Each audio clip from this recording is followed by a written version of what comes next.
Hi guys, my name is Michaela McGee, and today I want to step everyone through the nitty-gritty of my brand design strategy. Let's start by setting the scene of the initial steps that I took to make a final decision to create my brand around being a logo designer.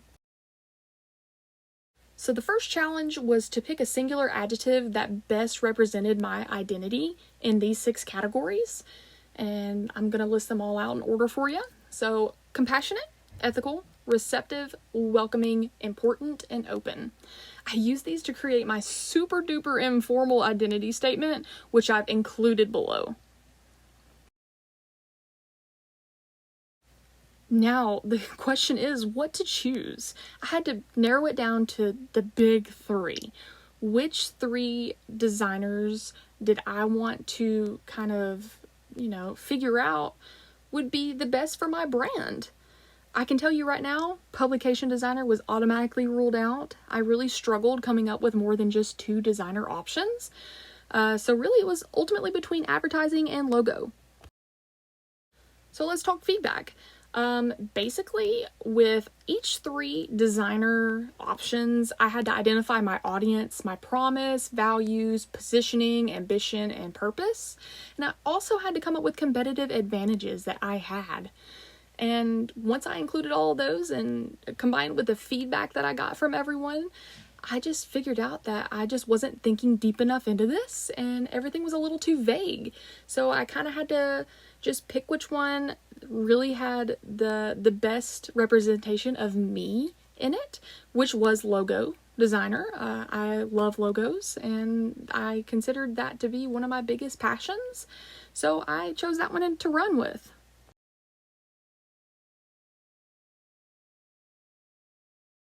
And that leads us to here. Logo designer, the final brand strategy breakdown. So who's my audience? Businesses that are looking to be a part of something bigger than worrying just about monetary values. I'm not in it for the money. I'm in it to see a business grow and give back to the community and be involved in something way bigger. And that can be a business that is newly established, working on getting established, or just wanting to rebrand. Moving on to promise. I want to develop visually compelling graphics or symbols to shed a positive light and proper representation of a business and what they truly stand for. For values, my own personal values, I want to work closely with the business throughout the entirety of the design process. I want to provide the client with a piece of work that embodies individuality. And I'm going to be going beyond expectations to deliver memorable designs and connections that inspire meaningful interactions and leave a lasting impression in communities. What about positioning, you ask? I am the only logo designer specializing in creating a one-of-a-kind logo that will properly embody the client and their values so that they are identifiable and memorable to the audience. Ambition? Create a rebranded logo that completely saves a business from failure.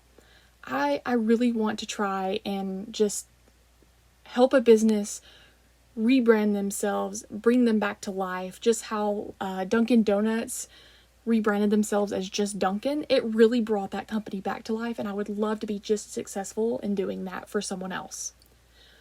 My purpose? Well, I want to partner with a business to design a logo in order to give them a new, unique, and memorable look that feeds well into their mission and values in order to bring a large amount of new clientele to them and just make them more successful in general. All right, last step. What about my competitive competitive advantages. What do I bring to the table? I'm more affordable than competitors without compromising on the quality of my service. And I'm going to use my knowledge of branding and deep understanding of customer connections to incorporate it into a meaningful design that properly encompasses each business individually. I'm going to provide a constant line of communication with my client, ensuring that they are involved with every step. This is not just my logo design. They should be part of it because it's their logo ultimately. And this is what is going to represent them as a whole. And I'm going to keep an open mind when it comes to that. And I'm going to encourage the client, and if they want to involve their community, to provide me with the criticism that I need to be the best logo designer for them.